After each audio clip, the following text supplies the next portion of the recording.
لو أنزلنا هذا القرآن على جبل لرأيته خاشعا متصدعا من خشية الله.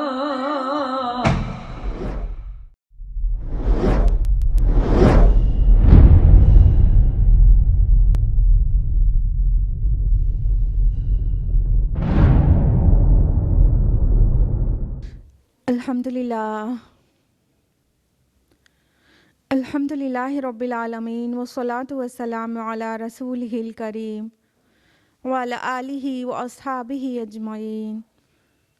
اما بعد فاعوذ باللہ من الشیطان الرجیم. بسم اللہ الرحمن الرحیم. شہر رمضان الذی انزل فیہ القرآن ھدی للناس وبینات من الھدی والفرقان. بسم اللہ الرحمن الرحیم. رب اشرح لی صدری ویسر لی امری واحلل عقدۃ من لسانی یفقہوا قولی.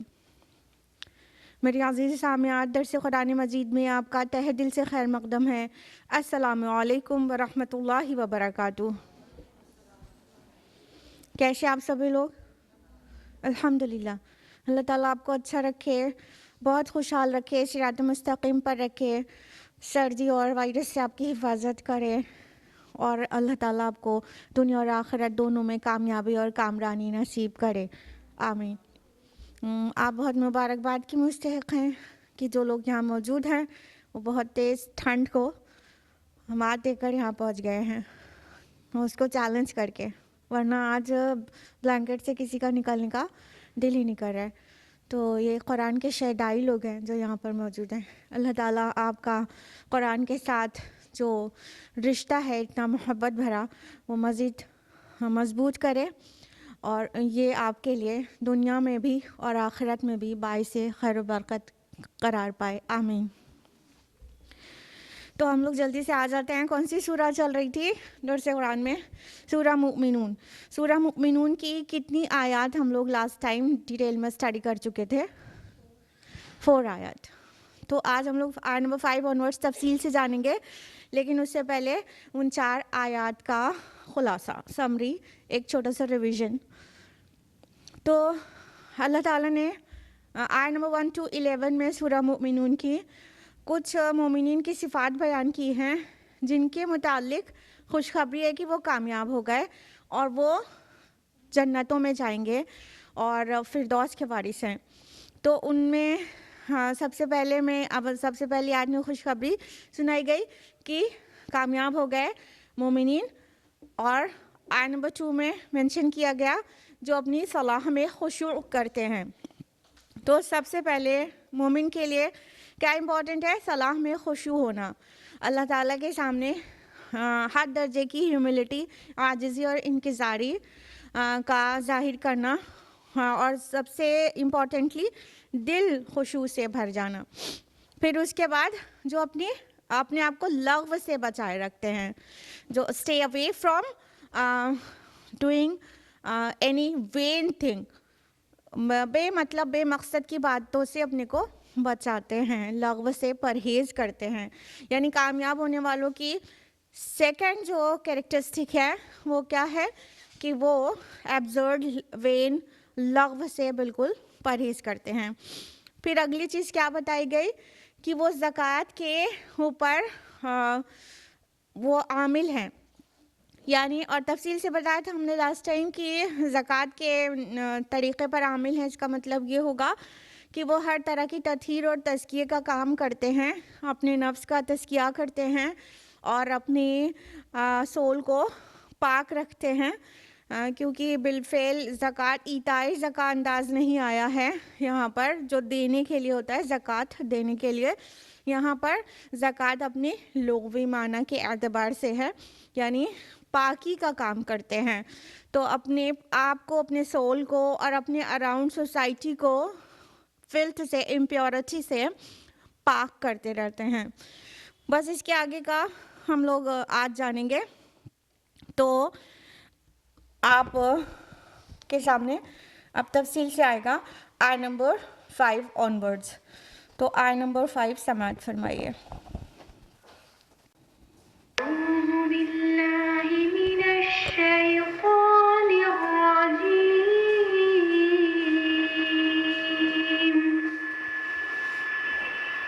بسم الله الرحمن الرحيم.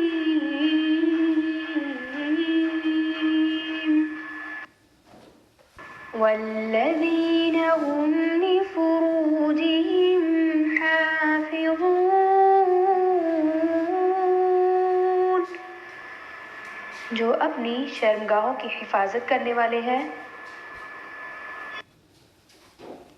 اگلی آیت میں اللہ تعالیٰ کیا فرما رہے ہیں کہ کامیاب ہونے والوں کی صفات میں ایک بہت امپورٹنٹ صفت یہ ہے کہ وہ اپنے فروج کی حفاظت کرتے ہیں، یعنی کسی قسم کی گندے کام نہیں کرتے ہیں، اپنے آپ کو پاک رکھتے ہیں.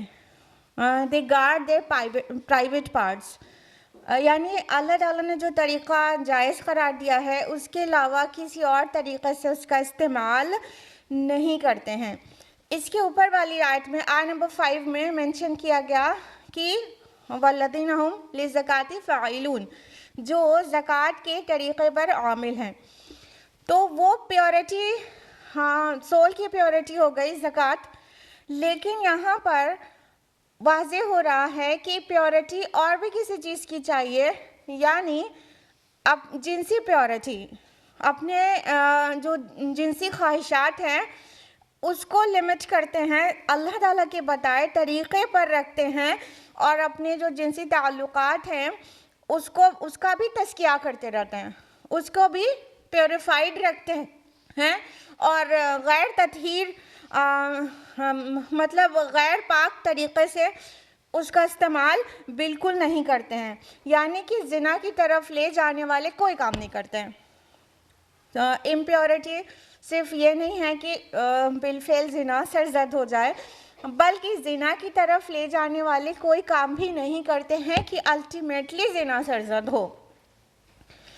جیسے کہ اللہ تعالیٰ نے قرآن حکیم میں سورہ اسراء سورہ نمبر 17 آیت نمبر 32 میں فرمایا کہ وَلَا تَقْرَبُوا الزِّنَا، اور زنا کے قریب بھی مت جاؤ. تو یہ نہیں کہا کہ زنا مت کرو، بلکہ زنا کے قریب بھی مت جاؤ. جو زنا کے قریب جانے والے کام کرتا ہے تو ان سے بھی مطلب چانسز ہو جاتے ہیں کہ اب وہ زنا ایڈلٹری کمٹ کر سکتا ہے. تو اس لیے زنا کے قریب لے جانے والے جتنے کام ہیں، جیسے کہ اپوزٹ جینڈر کے ساتھ فری ہونا، باتیں کرنا، چیٹنگ کرنا، گھومنا پھرنا، شاپنگ کرنا، یا پھر بہت کلوز ہونا، شیک ہینڈ کرنا یا حق کرنا، یہ ساری چیزیں جو ہیں یہ زنا کے وہ راستے ہیں جس طرف انسان تھوڑا سا بھی بڑھے تو انسان زنا تک پہنچ سکتا ہے.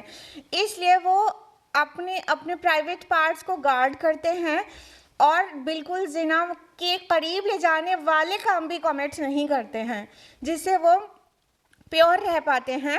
اور جس سوسائٹی میں پیورٹی ہوتی ہے، جنسی انضباط ہوتا ہے، جینڈر ڈسپلن ہوتا ہے، وہ سوسائٹی اتنی پختہ اور اتنی کامیاب سوسائٹی ہوتی ہے، کیونکہ اس میں کیا ہے، سب سے پہلی بات تو یہ ہو گئی کہ فیملی میں بالکل یعنی فیملی خوشحال ہوتی ہے. جب ہسبینڈ اپنی وائف کے لیے، وائف اپنی ہسبینڈ کے لیے ٹرسٹ ورتھی ہے تو گھر میں کتنی خوشحالی ہوگی. جب باہر کوئی ناجائز کام نہیں کیا جائے گا تو اس کا مطلب اپنے اسپاؤس کے ساتھ اس کا لائف پارٹنر بہت لائل ہے، بھروسے مند ہے، ٹرسٹ وردی ہے. تو فیملی کتنی اس کی اسٹرانگ ہوگی، فیملی اسٹرانگ ہوگی تو ڈیفینیٹلی وہ سوسائٹی بھی اسٹرانگ ہوگی. جو سوسائٹی کا ہر ایک لنک ہوتی ہے، ہر ایک کڑی ہے، فیملیز سے مل کر ہی تو سوسائٹی بنتی ہے، معاشرہ بنتا ہے. تو وہ معاشرہ نہایت پاک ہوتا ہے جہاں جینڈر ڈسپلن ہوتا ہے، اور جہاں جینڈر ڈسپلن نہیں ہوتا کہیں بھی منہ مارتے رہتے ہیں لوگ، وہ سوسائٹی گندی ہوتی ہے اور اس سوسائٹی میں بہت سارے جرائم ہوتے ہیں جس سے الٹیمیٹلی امن نہیں رہ پاتا.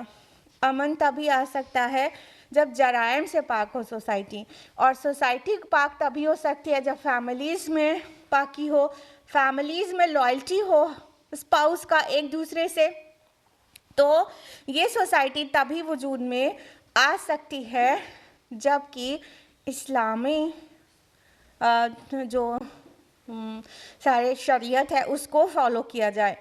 فری سیکس سوسائٹی کبھی بھی پیور سوسائٹی نہیں ہو سکتی ہے، بلکہ یہ فری سیکس سوسائٹی پورے خاندانی نظام کو بگاڑتی ہے، پھر سماج میں برائیاں عام ہو جاتی ہیں، اور اس سوسائٹی کے جو افراد ہوتے ہیں، جو انسان ہوتے ہیں، نہایت گرے ہوئے انسان ہوتے ہیں، عالی ظرف لوگ نہیں ہوتے ہیں. تو اللہ تعالیٰ نے مومنین کی صفات میں جو سکسیسفل ہوں گے، سب سے پہلے یہی خبر سنائی گئی تھی نا کہ سکسیسفل آر دا بلیورز. کون سے بلیورز؟ جو یہ کام کرتے ہیں. ان میں سے ایک صفت بیان کی گئی کہ وہ کیا کرتے ہیں؟ اپنے پرائیویٹ پارٹس کو گارڈ کرتے ہیں، وہ غلط جگہ پر استعمال نہیں کرتے ہیں. دیکھیے پرائیویٹ پارٹس کو گارڈ کرنے یا تو سوسائٹی میں کوئی جینڈر ڈسپلن ہونے یا اپنی جنسی خواہش کو پورا کرنے نہ کرنے کے 3 راہیں ہو سکتی ہیں. ایک تو یہ کہ یہ جو جنسی خواہش ہے اس کو بالکل دبا دیا جائے اور ختم کر دیا جائے. یہ رہبانیت کا طریقہ ہے. ٹھیک ہے، کرسچن مناسٹسزم میں یہ سب سے زیادہ پایا جاتا ہے. ہر مذاہب میں کچھ لوگ ایسے ہوتے ہیں جو سمجھتے ہیں کہ جنسی خواہش کو پورا کرنا یہ گری ہوئی بات ہے اور انسان اللہ تعالیٰ کے قرب حاصل نہیں کر سکتا اگر جنسی خواہش پوری کی جائے. تو وہ راہب ہو جاتے ہیں. کرسچنز میں کہیں تو راہب کہلاتے ہیں، اور ہندوز میں کہیں تو سنیاسی ہوتے ہیں، اور بدھزم میں کہیں تو بھکشو ہوتے ہیں. یہ سب کیا کرتے ہیں؟ ترک کر دیتے ہیں، جنسی خواہش کو پورا کرنا بالکل طرح سے ترک کر دیتے ہیں. تو ایک تو یہ شکل ہے. دوسری شکل یہ ہے کہ ہر انسان کو آزاد چھوڑ دیا جائے. جس طرح کہا جاتا ہے آج کل نعرے لگتے ہیں میرا جسم میری مرضی. تو ایک دوسری صورت یہ ہو سکتی ہے کہ جس کا جہاں جی جائے منہ مارتے رہے، کوئی ڈسپلن نہ ہو. اور ایک تیسری صورت جو ہے وہ یہ ہو سکتی ہے جو اسلام نے بتائی ہے کہ وہ جو حیوانی تقاضوں میں سے ایک تقاضا ہے جنسی تقاضا، اس کو پورا ہونا چاہیے لیکن اسے لگام لگانی چاہیے، لمٹ کرنا چاہیے اسے، اور وہ اسپاؤس تک لمٹ ہو یا آگے جو ایکسیپشن بتایا جائے گا وہاں تک لمٹ ہو. بس اس کے علاوہ اس کے باہر کوئی کام کیا جائے گا، اس خواہش کو پوری کیا جائے گا تو وہ اللیجیٹمیٹ سیکس کہلائے گا، جو کہ جائز نہیں ہے. تو اسلام نے یہ تیسری راہ اختیار کی ہے. نہ ہی نفس کو کچل مارنے کا حکم دیا ہے کہ خواہش ابھر رہی ہے اسے دبا دو. اس کے بہت سارے برے نتائج آ سکتے ہیں. پہلی بات تو خواہش کو دبایا جا رہا ہے، سب کے بس کا نہیں ہے کہ دبا سکے. کچل دے، یہ سب کے بس کا نہیں ہے.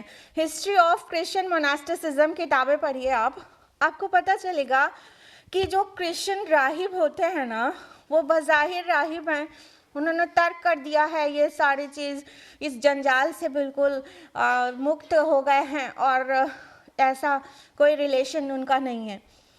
ریالٹی یہ ہے کہ وہ کرسچن چرچز کے اندر راہب اور راہبہ آپس میں اللیجیٹمیٹ سیکس کرتے ہیں اور ان کے پیچھے کی جو زمینیں اور ان کے تہخانے ہیں وہ اللیگل بچوں کے قبرستانے ہیں. یہ ہم نہیں کہہ رہے ہیں، آپ ہسٹری اٹھا کر دیکھ لیجئے، سب ریٹن ہے کہ ایکچولی یہ ہوتا ہے.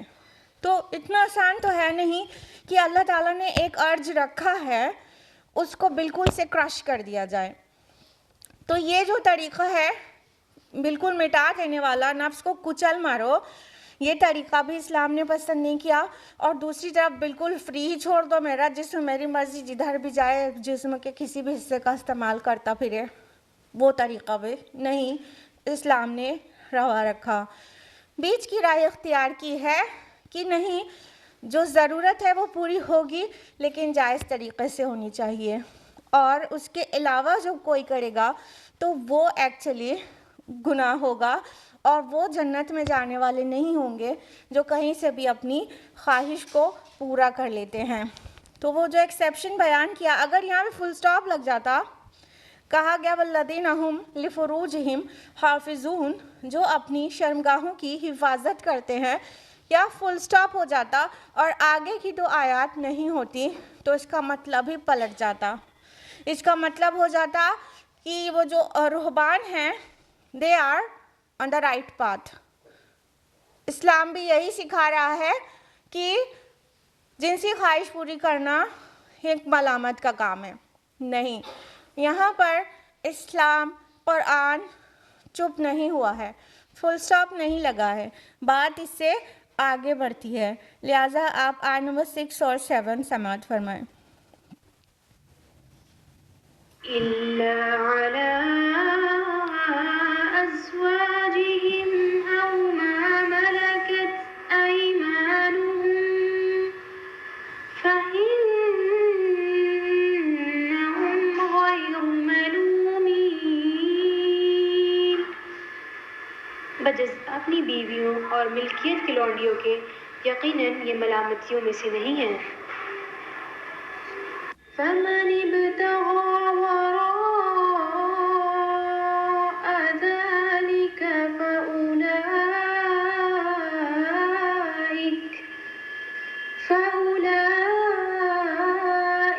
هم العادون. جو اس کے سوا کچھ اور چاہے وہ یہ حد سے تجاوز کر جانے والے ہیں. بے شک. تو بات کنٹینیو ہوتی ہے.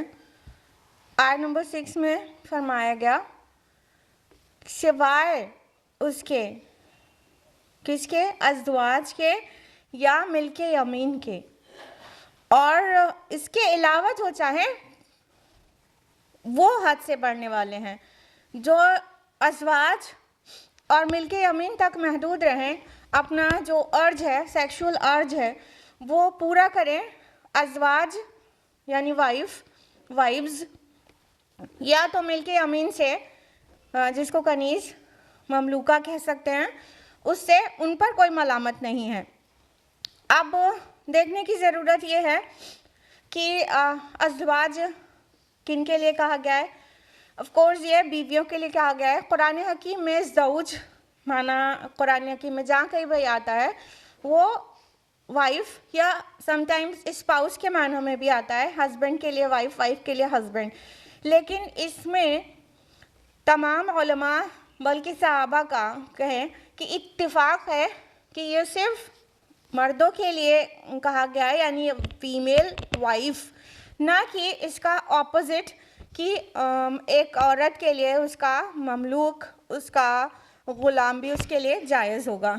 ایک مرتبہ ایک عورت نے اس آیت کو مس انڈرسٹوڈ کر لیا تھا عمر رضی اللہ عنہ کے دور میں، اور وہ اپنے غلام سے تمتع کر بیٹھی تھی. جب اس کا مقدمہ صحابہ کے درمیان میں آیا عمر رضی اللہ عنہ کے پاس، تو تمام صحابہ نے یک زبان ہو کر یہی کہا کہ اس نے اللہ تعالیٰ کی آیت کو مس انڈرسٹوڈ کیا، وہ نہیں سمجھی. یعنی کہ یہ جو چھوٹ دی جا رہی ہے، جس طرح مرد کے لیے 1 سے زیادہ بیویاں 4 تک جائز ہیں، اسی طرح مرد کے لیے یہ جائز ہے کہ وہ ان کی جو ملک یمین ہیں ان کے ساتھ تمتع کر سکتے ہیں. وہ بیوی کے ساتھ بھی اور ان کے ساتھ بھی سیکشل ریلیشن بنا سکتے ہیں. لیکن ایک عورت کے لیے یہ جائز نہیں ہے. جس طرح کہ وہ 1 سے زیادہ ہسبینڈ رکھے، پالی اینڈری جائز نہیں، اسی طرح وہ اپنے مملوک غلام کے ساتھ تمتع بھی نہیں کر سکتی ہے. تو اس میں جو باتیں اور ٹیکنیکل ہے اس کو سمجھنا بہت امپورٹنٹ ہے. یہ بحث کچھ نئی نہیں ہوگی آپ کے لیے کہ ایک عورت کو 1 سے زیادہ پارٹنرز کی ضرورت کیوں نہیں ہے اور نہیں ہونا چاہیے، اور مرد کو 1 سے زیادہ